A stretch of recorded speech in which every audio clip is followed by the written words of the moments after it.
Good afternoon, ladies, gentlemen, and others. I hope you are well. I am the Wandering Poro, and today I am playing Faster Than Light, also known as FTL. This is a wonderful game, developed by Subset Games back in 2012. Roguelike space exploration. I thought I'd give this a go, given that I am a Wandering Poro and thusly must explore, and what is better than space exploration? I used to have all the stuff unlocked back on my laptop, which is dead. Rest in peace, laptop.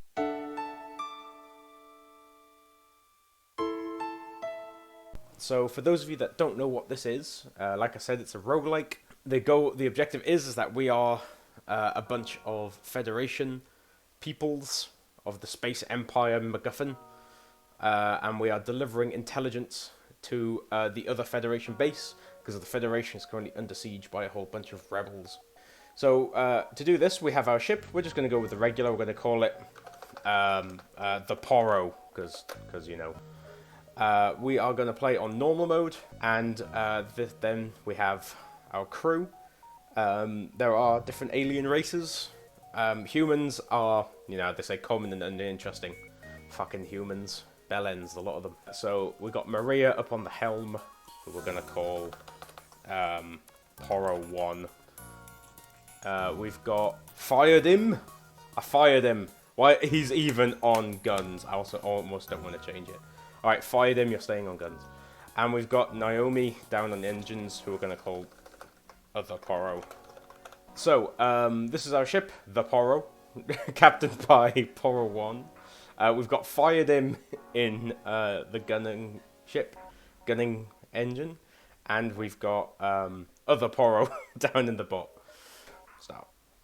The data you carry is vital to the remaining Federation fleet. You'll need supplies for the journey, so make sure to explore each sector before moving on to the next. But get to the exit before the pursuing rebel fleet can catch up.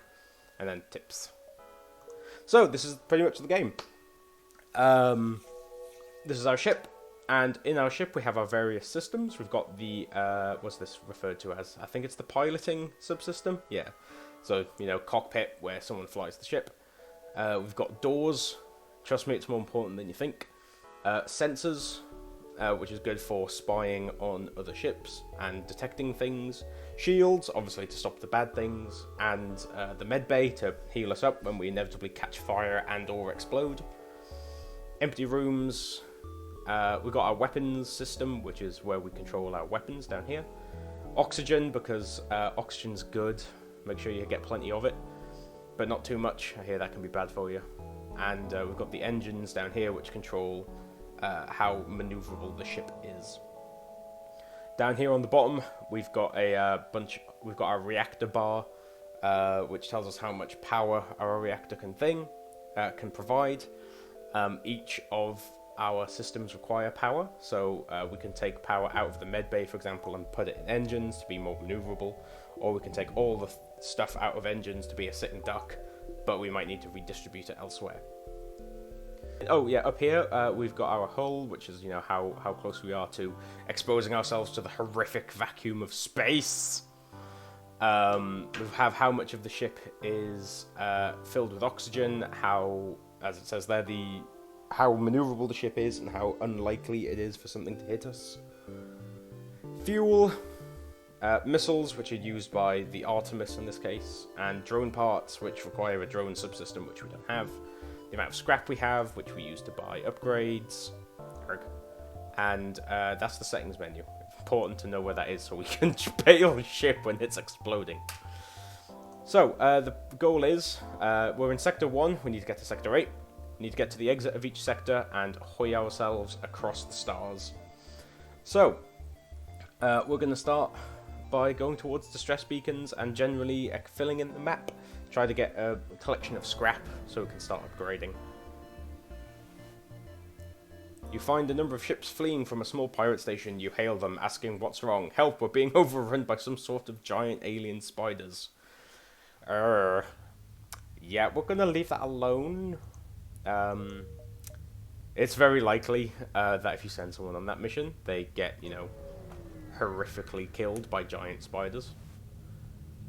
You You come across an asteroid mining colony. They message you immediately saying, "Greetings, our supplies went out since the rebels blockaded the system. Dastardly rebels. Do you have any extra explosives?"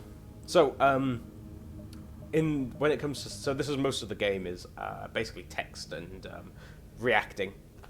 So, the white options are things you can do. Grey means you can't do it. And blue is usually really good, but requires something. So, I can go missile weapon. That kind of makes sense. While I appreciate your enthusiasm, we have certain protocols for the use of explosives around the workplace. Launching a military-grade weapon into our mines isn't exactly what I'd call union-friendly. This is what happens when you unionize. However, we kind of need those missiles, so I'm gonna have to decline. It's not going very well. We're not doing very well for the first few jumps. And we're in an asteroid field, and we have a pirate attacking us. So, the game isn't turn-based, as you may be led to believe. But when you pause, you can do stuff and target the enemy. So, the annoying thing here is that asteroids are going to be constantly pelting us and dropping the shields around the ship. And, dodge. Oh shit, I was already targeting. Which means that we're going to be constantly opened up for the laser shots. And there go the sensors. So usually it's a good idea to take out their shields. Because, alright, you win, here's some equipment from our stores, leave us alone. Accept our offer, we get 3 fuel, 4 missiles, 9 scrap. Or we can just keep fighting. We're going to keep fighting. So yeah, it's a good idea to take out shields so that you can hit weapon systems. But other, more convoluted strategies exist for more complicated ships. For example, blowing up someone's oxygen supply and watching them slowly, asphyxiate in the cold void of space is a choice. You can get teleporters, which let you board enemy ships, and so you can just kill everyone on the ship and then pick it clean for scrap afterwards.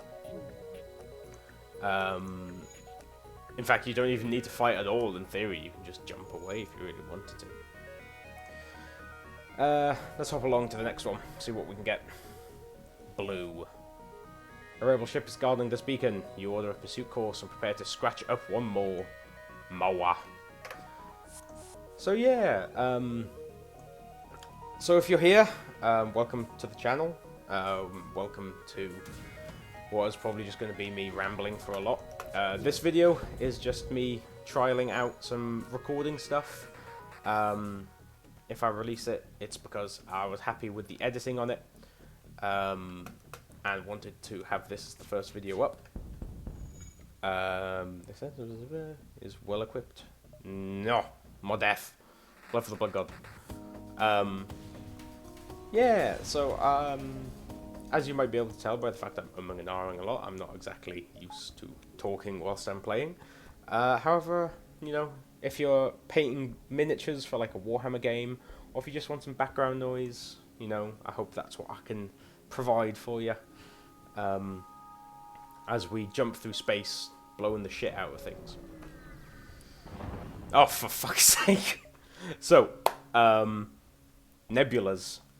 Turn off your sensors because they're big clouds of stardust. However, this little lightning bolt up here means that our engine capacity is cut in half. Basically, shit creek without a paddle. So you jump into the middle of a plasma storm. Multiple recently incapacitated ships illumine the shadow, briefly illuminated by the lightning. That's cool as fuck. So we can either manually search the wreckage or avoid the risk. Let's search. Hey, we found some scrap and a defense drone. Nice. Oh. I need to take engine. Oh, fuck, we're gonna choke out. There we go. So we can either keep going through the nebula, or we can take the low road. Oh yeah, so this big red thing here, that is the rebel fleet advancing towards us.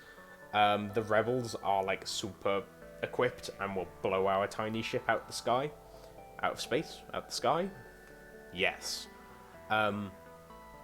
So what we need to do is keep hopping between various points to keep away from them. But nebula, as it says here, it slows down the enemy fleet chasing us.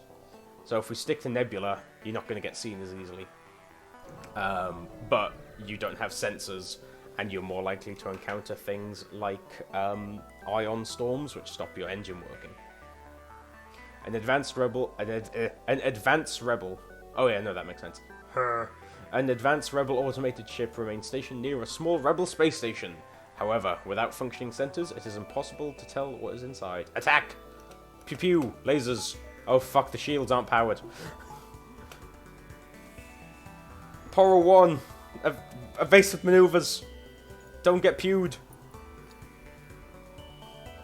Alright, so, other good strategies is like taking out their piloting thing, because if their piloting thing is out, or if their engines are destroyed, they have no maneuverability. Oh shit, there's a fire in the oxygen chamber. Oh no, that's not good. So if they can't move, you're obviously guaranteed to hit. Hey, some more stuff. I should probably send these... Oh god, there's a lot of fire. This isn't good. How much fire do we have? Oh, that's a little bit more than I was hoping. As in, there is actually fire. So, if I wasn't in the middle of... Oh, for fuck's sake. Of a nebula, I would say... Oh, the fire's respread back... This isn't good. So, the reason doors are important is purely for fires and invaders. But you can upgrade your doors so that fire can't spread through them, because they act like fire doors rather than, you know, just like Star Trek doors. But if you have sensors on, then obviously you can see your ship. One thing you can actually do is open up your ship to the cold void of space, venting all the oxygen out, and putting out the fires, because, you know, fires need oxygen. It's a little more dangerous to do when you can't see your entire ship. So I hope all the fire's out. That'd be really good if it was. It's going to go badly otherwise. We need to repair our engines, though, before we can escape from this hellhole. Go on, Poro and Poro 1. Oh, no, you're... What was their name? I've already... Oh, my fucking Christ, there's more fire. Okay, so we know there's more fire in there. What was the other Poro's name? Oh, Other Poro and Poro 1. Doing their jobs. Yep, that's a lot of fire. Yep, okay. That's not good. Alright, we're gonna have to do that. Try and see if we can vent the excess. Gonna open all doors on the ship and then seal off these rooms. This is a valid strategy for when you get boarded as well. Just strip your ship of fuel. The music in this game is phenomenal, by the way. I hardly recommend it. It's like dirt cheap on almost all gaming platforms. Certainly on Steam, it's not expensive at all. Let's keep going. And it's like almost always on sale somewhere. You detect a rebel scout on an attack approach to a small refueling outpost. Their weapons are charged, but they're not firing yet. Let's avoid the conflict. The rebel ship fires some warning shots, but eventually powers down their weapons. The outpost seems to have given them what they demanded. Okay, that's it. Can't swoop in afterwards to be the heroes. We still don't have a lot of oxygen. I probably should have waited for that. No, we're not exploring the asteroid field. That'll only end badly. The other thing that isn't well. You arrive at the distress beacon near a small asteroid belt and find a ship with large pirate markings partially crushed between two rocks. It must have been illegally mining the belt without proper equipment. Destroy and loot the ship, because they're just filthy pirates. How dare bandit outcasts try to live on the fringes of society? Well, as long as they're not like, you know, the Reavers from Firefly, because fucking hell. Attacking a small refueling outpost. Intervene! Because we are the heroes. We're not the heroes, but we are the heroes. This is also a lot for games waiting for weapons to charge. So you can actually continue the game So you get to listen to this banging music. Boom, boom, boom, boom. Hey. Hey! Ooh, there's another distress beacon. Ooh, so I think it'll jump to there this turn. Oh, this may be a poor decision. They respond, help our shields down. Try and shield them! No, they got fucked, mate. Fucking fact. Alright. You arrive at the long-range beacon. When the FTL drive is charged, you can jump to the next sector. The area shows remains of a battle. Ooh, we can move in to examine. We've got some more scrap. So, one thing we can use scrap on, so scrap's like the currency in the game. But primarily we use it to upgrade the ship. The first thing I do in pretty much every playthrough is get level 2 shields. Early game, it's fucking amazing. The other thing I get is upgraded sensors. Yeah, and at this point I'll hold on to my scrap. So we start here at 1, we're going to end all the way over here at 8. And the colours, as you can see down here, civilian, hostile, and nebula. Now, I don't actually know if being in a civilian thing makes you less likely to be attacked. And I've played this game quite a lot. I've got some number of hours on record. I know nebulas have a lot more of the... Shockingly, they've got a lot more nebula in them. Nebulae? Yes. They've got a lot more nebula in them. So, you know, it's quite good if you want to slow roll it and go through each, like, beacon on the sector map. On the, system map, rather. So realistically, I tend to try and stick to the greens, but by the looks of it, we might have more fun going green, green, purple, red, red. Each system also has a title, so controlled by the NG, which is one of the alien races. If you can find the home worlds, there's usually a quest there that lets you unlock that race's ship. So it's often worth trying to explore whenever you can. Hi folks, Wandering Poro here. Thank you so much for watching the first video I've put up on the channel. I'm very new to this editing thing, and I've, recorded an outro to go over the end of the video you've just seen. So if you can give me any feedback, it'd be muchly appreciated. If you can give me a like to let me know that you like what I'm doing, and if you could share the video, subscribe, all the usual YouTube nonsense, that would all be amazingly, amazingly helpful. Look after yourselves out there, folks, and take care.